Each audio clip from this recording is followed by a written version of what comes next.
Hello folks, welcome to the channel.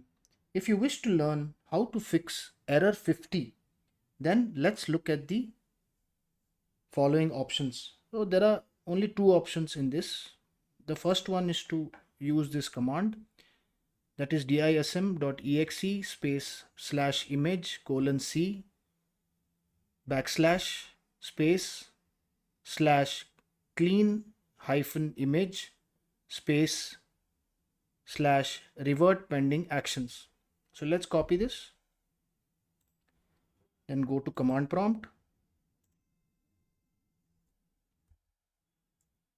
right click and run as administrator.